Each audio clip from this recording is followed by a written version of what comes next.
Ендігі тақырыбымыз бауырлар, армысыздар, ағайындар. Ендігі тақырыбымыз аталарымыздың дүние танымы, болмысы, жан дүниесі жайлы болмақ. Енді біз қазақтың тарихын білгеннен кейін біздің аталарымыздың өмірін соңын көрдік. Ақсақалдардың, шалдардың, апаларымыздың, әжелеріміздің соңын көрдік. Олар нағыз адам еді ғой. Мынау әлгі чешендердің, кавказдықтардың, немістердің жаңа айтып жүргені сол біздің әжелеріміз, аталарымыз өздері ашып отырып, ана Қазақстанға жер аударып келген халықтарын, ана немістерді, корейлердің бәрін аман алып қалып, өздері ашып отырып, тамағының, сүтінің, нанның жартысын соларға беріп, солардың бәрін аман алып қалды ғой. Ол қазақтар нағыз адам, мұсылман солар болған. Қазір біздің вахабистерге айтатынымыз, бұл дін деген сол адамды адамгершілікті үйрететін, тәрбиелейтін жол. Дін деген құрал, ал мақсат Алланың күшін тану, білу, күшіне жету, Аллаға жету, нәпсіден құтылу, тазару.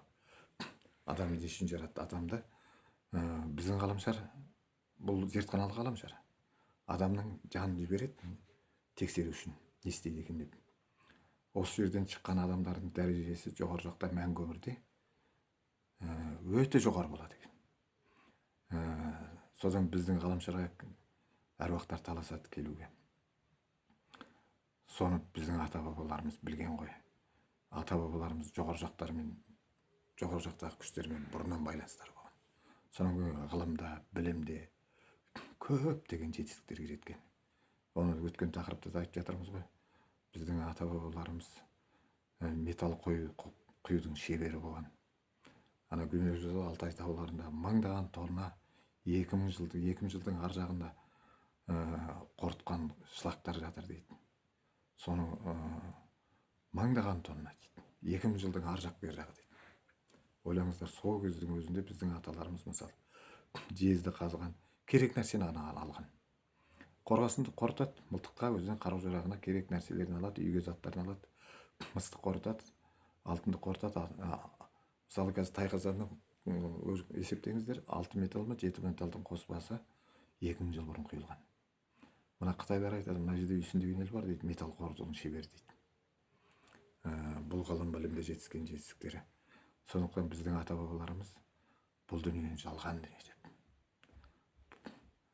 Бұл дүние қамшының сабындай қыс қоңыр 5 күндік өзін жалған дүние деп. Бұл жалған дүниеге бола арын сатып дүние жинамаған қазір қазақтар сияқты. Ал енді мен сіздерге айтайын, мына зар заман ақындар дейді. Оның басы Майқы биден басталады. Анау Асан Қайғы, Бұқар Жырау, ең соңғысы Шәкәрім Қажы, бұлар зар заман ақында аталған. Неге?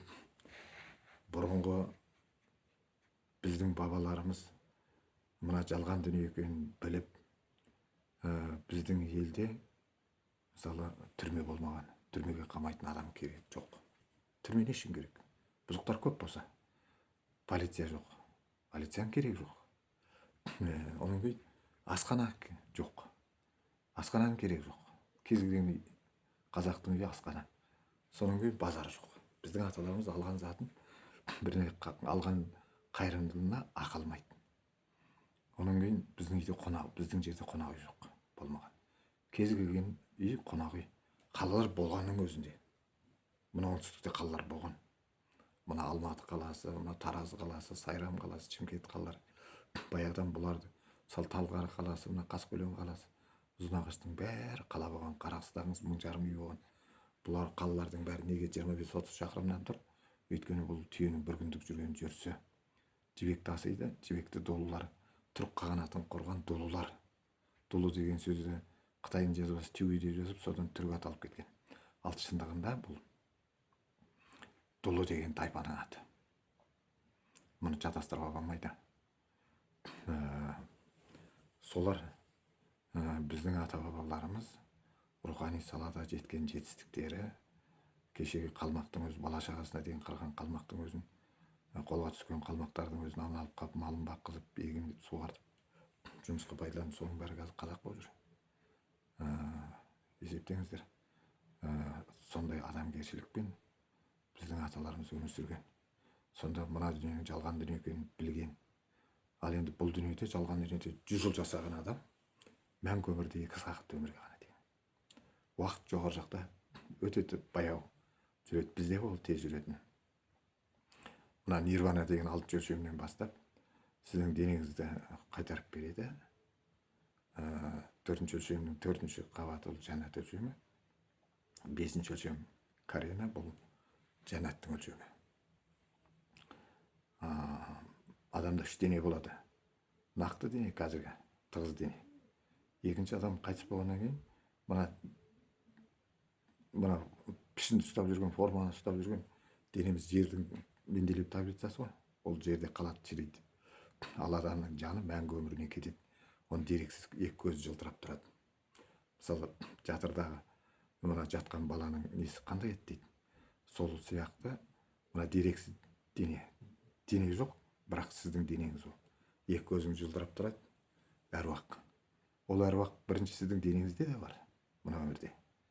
Ол сізге жан беріп, сіздің жаныңызға қуат беріп тұрған сол әруақ. Әруақ ол денені тастайды да, жаңағы дерексіз денеге өтеді. Оның көзі ғана жылтырап тұрады, оның салмағы әруақтың 0,16 миллиграмм. Ол оның кейін лайықты болса 5 өлшемге кіреді, бұл биологиялық денелер. 5 өлшемде сізді үйретеді, қанша дәрежеге дейін бардыңыз, жәннат болса жәннатта қаласыз. Егер лайықты болсаңыз, нирванаға өткен кезде сіздің денеңізді қайтарып береді, бірақ нақты дене. Ол 30 жастағы денеңіз. Адамның жасының мына клеткасының қартаюы ең 29 пен 30-дың арасы ең дамыған кезі. Әрбір адамның денесін мұздатып қояды екен. Сол жерден мұздатылған денеңізден, сіздің жеті денеңізден өмірге келген денеңізді сізге береді. Ол қадыр мұтақ өлшемі дейді, жарық қаламы дейді. Ол жақта уақыт та жоқ, кеңістік те жоқ, өйткені уақыт керек не. Сіз мәңгі өмір сүресіз. Алтын қаламдарыңызға рахмет.